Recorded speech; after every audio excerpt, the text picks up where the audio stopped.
পঞ্চম শ্রেণীর প্রিয় শিক্ষার্থীরা, আজকে আমি তোমাদের সাথে আলোচনা করব তোমাদের গণিত বইয়ের দ্বিতীয় অধ্যায়ের গাণিতিক বাক্যের অধ্যায়ের 18 পৃষ্ঠার 1 ও 2 নংয়ে যে সমস্যাগুলো ছিল এই সমস্যাগুলোর খুব সহজ সমাধান।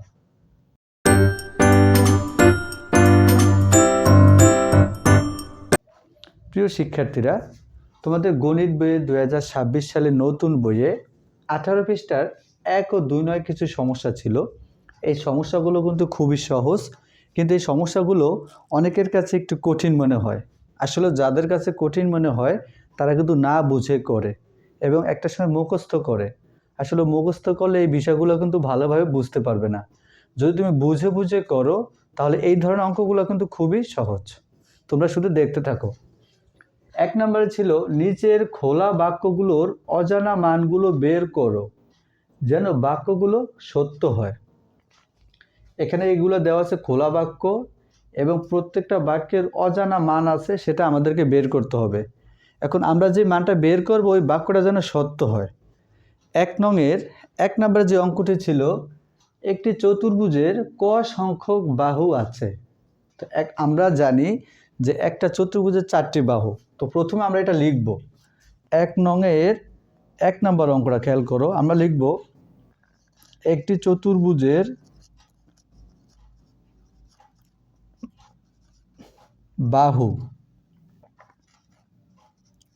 বাহুর সংখ্যা সমান 4টি। আমরা জানি একটা চতুর্ভুজে কয়টা বাহু? 4টি বাহু। তাহলে এখানে বলছে একটি চতুর্ভুজের ক সংখ্যক বাহু আছে, তার মানে কর মানে 4। তো এখন আমরা লিখব সুতরাং ক সমান 4। আমাকে বলছে কি একটি চতুর্ভুজে ক সংখ্যক বাহু আছে, তাহলে আমরা জানি একটা চতুর্ভুজে কয়টা বাহু? 4টা বাহু। তার মানে কর মাধ্যমে যেহেতু দেখাতে হবে, তাহলে ক এর মান হচ্ছে 4। এখানে 1 নংয়ের 1 নম্বর যে অঙ্কটি আছে, একটি চতুর্ভুজের ক সংখ্যক বাহু আছে। তো প্রথমে আমরা লিখব যে একটি চতুর্ভুজের বাহুর সংখ্যা আছে 4টি। এখন এই যে একটি চতুর্ভুজের 4টি বাহু, এটা ক এর মাধ্যমে লিখতে হবে।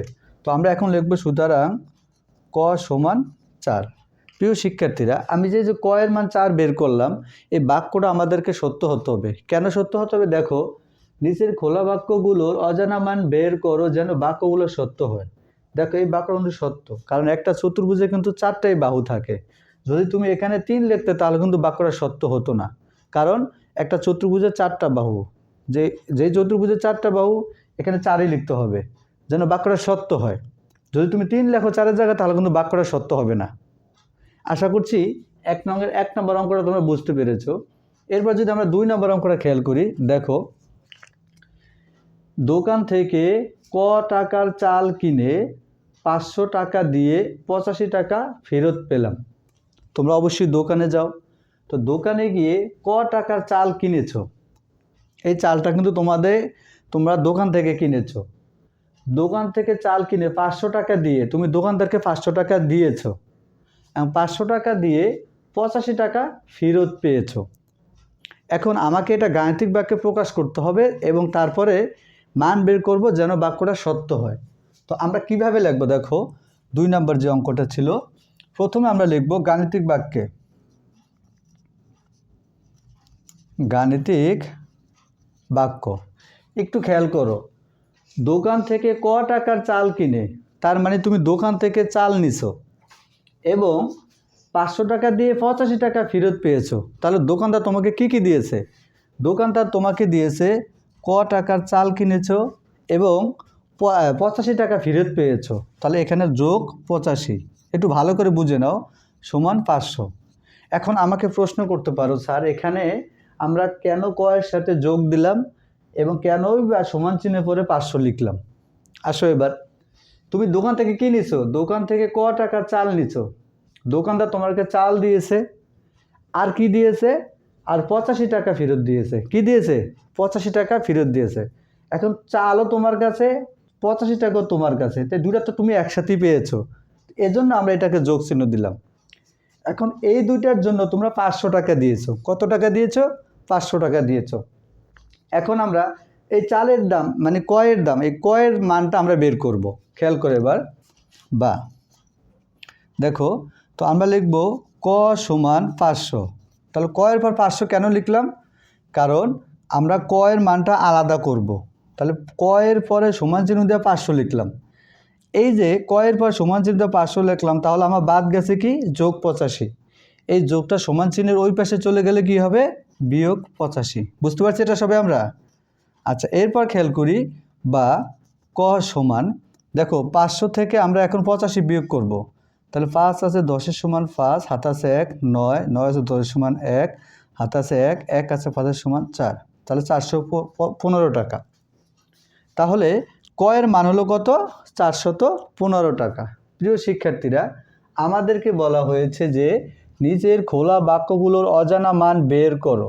তো আমার যে অজানা মান, সেই অজানা মানটা কিন্তু আমরা বের করলাম। অজানা মানটা হচ্ছে ক, তাহলে ক এর মান বেড়েছে 415 টাকা। এই যে মানটা যে বের করলাম, এই বাক্যগুলো যেন সত্য হয়। দেখো এটা তো সত্যই, তার মানে আমার চালের দাম হচ্ছে 415 টাকা। আমি 500 টাকা নোট দিয়েছি, 85 টাকা আমাকে ফেরত দিয়েছে, তাহলে আমাদের চালের দাম হচ্ছে 515 টাকা। এবং এই বাক্যটা ভুল করেছি? প্রিয় শিক্ষার্থীরা, এখন দেখো আমাদের ক এর মানটা বেরোলো কত? 415 টাকা। এখন আমরা একটু প্রশ্নটা পড়ে দেখব। নিচের খোলা বাক্যগুলোর অজানা মানগুলো বের করো যেন বাক্যগুলো সত্য হয়। তো আমি যে অজানা মান ছিল ক, অজানা মান বের করলাম, এর মান হচ্ছে 415। এখন দেখো এই 415 এই বাক্যটা কিন্তু সত্য। কিভাবে সত্য? আমরা দোকানদারকে 500 টাকা দিয়েছি, 500 টাকা থেকে 85 টাকা ফেরত পেলাম। তাহলে 85 টাকা, 500 টাকা থেকে যদি 85 টাকা ফেরত পাই, তাহলে বাকি টাকাটা কোথায় গেছে? বাকি টাকাটা গেছে চালের দামে। তার মানে এই যে অজানা সংখ্যাটা ক ধরলাম, তাহলে ক এর মান 415। তাহলে ক হলো কিসের দাম? ক হলো ক টাকার চাল। তার মানে চালের দাম হচ্ছে 415 টাকা। 500 টাকা দিলাম, 500 টাকা থেকে 415 টাকা রেখে দোকানদার আমাকে 85 টাকা ফেরত দিয়েছে। আশা করছি এই 2 নম্বর অঙ্কটা তোমরা খুব সহজে বুঝতে পেরেছো। এরপর যদি আমরা 3 নম্বর অঙ্কটা খেয়াল করি, 3 নম্বর অঙ্কটা কী ছিল?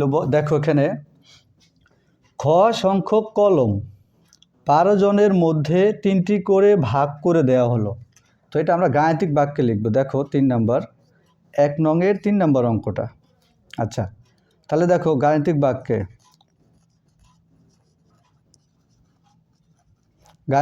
সাজালে এটা কী হবে? দেখো খ সংখ্যক কলম 12 জনের মধ্যে 3টি করে ভাগ করে দেওয়া হলো। আচ্ছা, 12 জনের মধ্যে যে ভাগ করে দিয়েছে, কি দিয়েছে 12 জনের মধ্যে? খ সংখ্যক কলম। তো আমরা লিখতে পারি না যে 12 ভাগ খ? তাহলে 12 জনের মধ্যে যেহেতু ভাগ করে দিছে, তাহলে খ সংখ্যক কলম কয়জনে পাইছে? 12 জনে পেয়েছে। কয়জনে? 12 জনে। তাহলে 12 জনের মধ্যে যদি খ সংখ্যক কলমটা ভাগ করে দেওয়া হলো, তাহলে জন কিন্তু 12, এই জন্য 12 জনের মধ্যে খ সংখ্যক কলমটা ভাগ করে দিয়েছে। তাহলে ভাগ করে দেওয়ার ফলে প্রত্যেকে 3টি করে পাইছে। এখন আমাকে এই অজানা রাশির মানটা বের করতে হবে। তো খেয়াল করো, বা দেখো আমি যেহেতু অজানা রাশিটা খ, তার খ এর মান বের করব। তো আমরা লিখতে পারি 12 ভাগ 3 সমান খ। এটা কিভাবে হলো? এই সংখ্যাটা আমি এই পাশে নিয়ে আসলাম, আর এই খটা আমি সংখ্যার জায়গায় দিয়ে দিলাম। তার মানে খ চলে গেল 3-এর জায়গায়, 3 চলে আসলো খ এর জায়গায়। এখন দেখো এই খটা আমি এক পাশে কেন নিলাম? কারণ আমার খ এর মান নির্ণয় করতে হবে। এই জন্য যেই সংখ্যাটার বা যে অজানা রাশির মান নির্ণয় করব, সেটাকে আমাকে এক পাশে নিতে হবে। এজন্য আমি খটাকে আলাদা করে দিলাম। আচ্ছা, এখন দেখো 3 দিয়ে যদি আমরা 12কে ভাগ করি, তাহলে হয় 4, তাহলে সমান খ। তাহলে সুতরাং খ এর মান কত? 4। এখন আমার বাক্যটা সঠিক হয়েছে এবং অজানা রাশির মানটিও বের করা হয়েছে। প্রিয় শিক্ষার্থীরা, আশা করছি তোমাদের এই 18 পৃষ্ঠার 1 নংয়ের 1, 2, 3 এই 3টা প্রশ্ন খুব সহজে বুঝতে পেরেছো। এরপর যদি আমরা 2 নংয়ের সমস্যাগুলো খেয়াল করি, 2 নংয়ে কী বলা হয়েছে? দেখো গ এর মান নির্ণয় করি যেন বাক্যটি সত্য হয়। আচ্ছা, খেয়াল করো। তাহলে 1 নম্বর যে অঙ্কটা ছিল, 1 নম্বর অঙ্কটা ছিল গ যোগ 12 সমান 19। তাহলে গ যোগ 12 সমান 19। এখন এই গ এর মানটা নির্ণয় করব আমরা। তো খেয়াল করো, বা যেহেতু আমি গ এর মান নির্ণয় করব, তো গটাকে আমাকে এক পাশে রাখতে হবে। তাহলে গ সমান 19। তাহলে বাদ গেল কি? বাদ গেল যোগ 12।